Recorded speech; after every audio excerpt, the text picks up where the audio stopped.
Hello everyone, and welcome back to the Hidden Book Nook, the channel where we explore books beyond the bestseller list. I'm Danny, and today we're looking at Interrogating Ashkenormativity, Systematic Disparities, Repressive Interventions, and Other Detriments Against Black and Brown Jews. This is not light reading. It's an ambitious work of more than 200 pages that blends history, sociology, religious studies, and the author's own experiences into a broad examination of race, identity, and power within Jewish communities. Throughout the book, the author argues that what they describe as Ashkenormativity has become the dominant framework through which Jewish identity is understood and evaluated, particularly in Western institutions. Whether you ultimately agree with every conclusion or not, this book raises questions that many readers may not have encountered before. Today I'll be discussing what the book is about, what it does well, where readers should exercise critical thinking, and who is most likely to appreciate it. So let's dive in.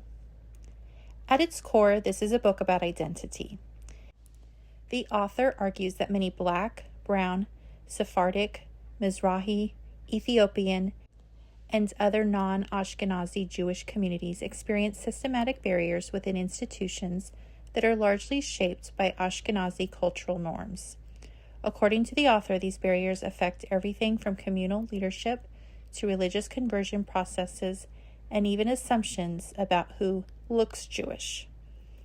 Rather than presenting these issues as isolated incidents, the author frames them as part of a broader institutional pattern. To support that argument, the book combines several different approaches. There are historical chapters exploring the origins of Jewish communities throughout the world. There are discussions of biblical genealogy and ancient Near Eastern history. There are sections examining Jewish communities across Africa, the Middle East, Central Asia, and India. There are sociological discussions surrounding race and cultural dominance. And finally, there's a substantial chronological section documenting what the author views as systematic disadvantages experienced by non-Ashkenazi Jews from the late 19th century through the present day. This makes the book feel less like a traditional history book and more like a hybrid between an academic survey, a social critique, and a policy proposal. The concept driving the entire book is what the author calls Ashkenormativity.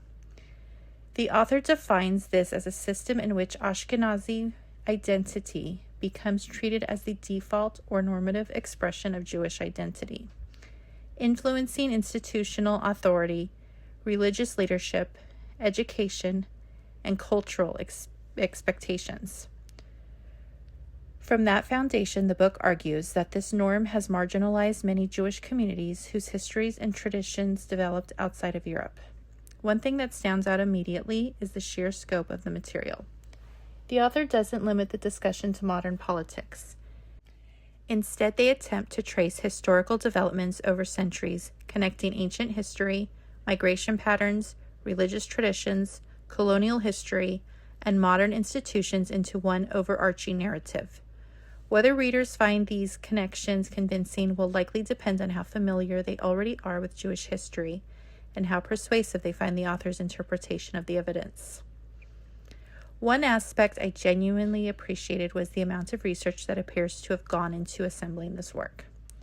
Nearly every major section is followed by extensive reference lists, including academic books, journal articles, historical sources, and additional reading suggestions. Even readers who disagree with the author's conclusions may discover new scholars, historical debates, and lesser-known Jewish communities worth exploring further. Another strength is the attention given to Jewish diversity. Many general histories understandably focus on Ashkenazi communities because of their historical influence in Europe and North America. This book intentionally shifts the spotlight elsewhere. Readers are introduced to Persian Jews, Iraqi Jews, Ethiopian Jews, Moroccan Jews, and many more. For many readers, simply seeing this broader picture of Jewish history may be one of the book's greatest contributions. It serves as a reminder that Jewish history has always been geographically and culturally diverse.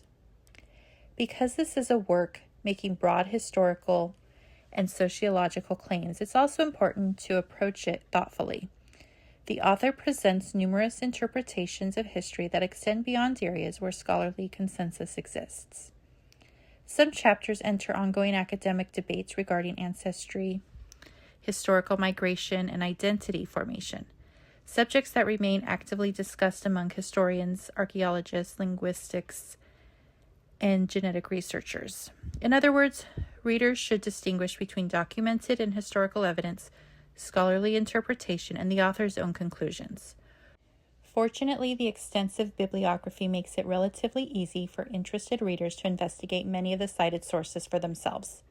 That willingness to engage directly with the references can make reading this book a richer experience regardless of where you ultimately land. This isn't written like a popular nonfiction book designed for casual readers. Instead, it feels much closer to an academic reference work or an extended research paper. The author frequently cites historical sources, archaeological scholarship, biblical passages, and contemporary academic literature. The writing itself is direct and highly structured. Rather than relying on emotional storytelling, the author builds arguments through historical summaries, timelines, comparative tables, genealogies, and documented references. Readers who enjoy academic works will likely appreciate this methodical approach. That said, the density of information can also make this book a challenge.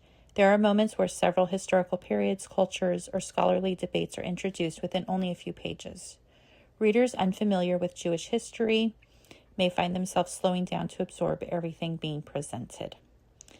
For me, the book's greatest strength is its willingness to explore topics that aren't often discussed in mainstream introductions to Jewish history. Many readers are familiar with Ashkenazi history in Europe, but far fewer know about the long histories of Persian Jews, Iraqi Jews, Ethiopian Jews, etc. The author devotes considerable attention to these communities, emphasizing the global diversity of Jewish history.